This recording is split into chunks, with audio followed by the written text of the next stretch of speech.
Well, Gary Davenport, obviously sad day, not just the baseball world, but I think the Giants family. The name Davenport, I'd say equally as synonymous as Willie Mays. Your dad and Willie were very close. You grew up around Willie. Obviously, condolences to you and the baseball world. But we'll just start when I mention the name Willie Mays to you. I'll let you take it. Greatest player of all time. I mean, for me personally, as a child, you know, it was a different time there where, you know, all the families, the Howlers and the Davenports and McCormicks and, you know, Gaylord and his family, and it was a family, and everybody was there. And I tell you, Mays was so gracious to the kids. He'd play with us. We were all over the place going crazy, right? And he was like so much fun. I can just remember that one time he's like sitting on the, he used to get a massage before, you know, every game, and so he's on the table. He's got these, you know, just these muscles bulging out, and probably, I don't know, 8 or 9 at the time. And, you know, I come by and, you know, punch him on his arm, and he's like, "Daddy, get these kids out of here." And then he gets up, picks me up, puts me in a trash can, you know. But that was Mays. He was so fun-loving and so giving.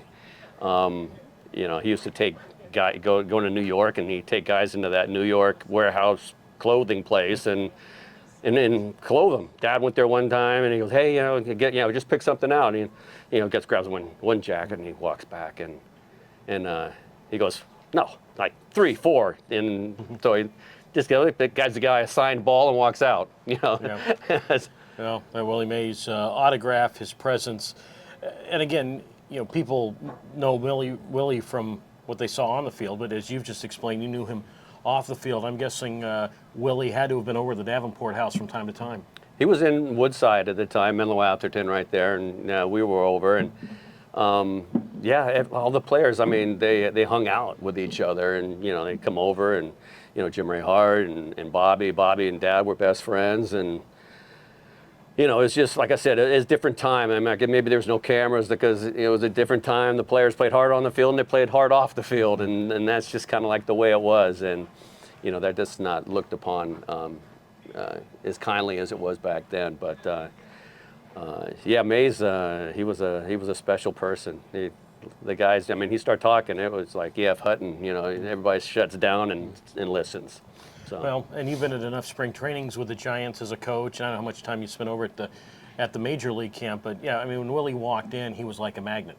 Whether it was a player who was 20 years old who was in his first big league camp, or whether it was Barry Bonds or whoever the player was, everybody gravitated toward Willie. He walked in, the card game stopped, the newspapers got put down, the phones got put down. He didn't have to tell you that; people just knew it. Yeah, and it was funny because, you know, he held court, and when guys came in, and, you know, like posies, and they'd go over and they're picking his brain the whole time. I mean, they. You know, if you ever talk to Willie, it sounds like from center field he was a defensive coordinator. He'd tell guys where to play, where to move, and, hey, this guy does this, and he'll tell you pitches. And I mean, he was a true student of the game. He didn't rely on talent, which he had, you know, an abundance of, but he was unbelievably smart and baseball savvy. And I mentioned Willie, and of course, you know, this week, the Rickwood Classic in the city of Birmingham, not only is Willie symbolic of that city, but so is your dad. And just they shared the bond of Birmingham. They shared the bond of the San Francisco Giants. I know Willie's going to be looking down on that game, but I also definitely want to mention your father as well, because I know how much that would have meant to. I'd have to think your dad would have liked to have been there as well to see Rickwood Field, because I'm guessing he saw a lot of games there when he was a kid. It's funny you bring that up. When Dad, he's probably, I think it was like 14 or something, and his dad comes up to him and goes, "Hey, there's this really good, you know, colored ball player, man. We're going to have to go. Got to go see." So, and, you know, Dad's like, "Well, how old is he?" He goes, 16 years old. And it was Willie. And he went over and he saw Willie play when he was 16. And Dad says, "You've got to see this guy play." He goes, he's 16, he's unbelievable.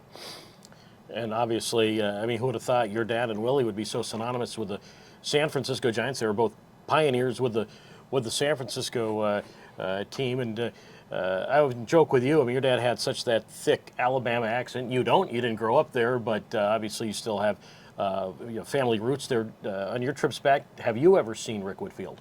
No, I've never have. I've heard of it, and I heard Dad speak of it, and I know it's one of the first major like fields he's ever saw. But that'd be quite the experience to be able to go back and see something like that. Yeah, there's no doubt. I've been back there for one of the Rickwood Classics. It's a game that I always cherished.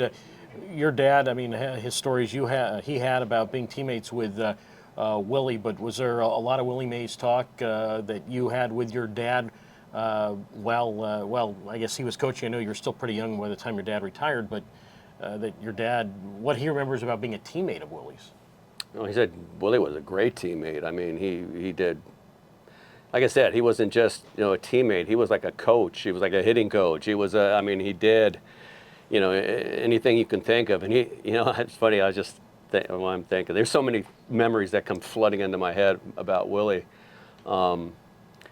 He said if there was such a big deal about stealing bases, he goes, I would have been stealing bases, a lot more, a lot longer. But a lot of times, McCovey was hitting behind him, so he kept that hole open for him. But he was something else. He just, they talk about the catch. And anybody that ever watched him said they've made 15 times better catches than that one.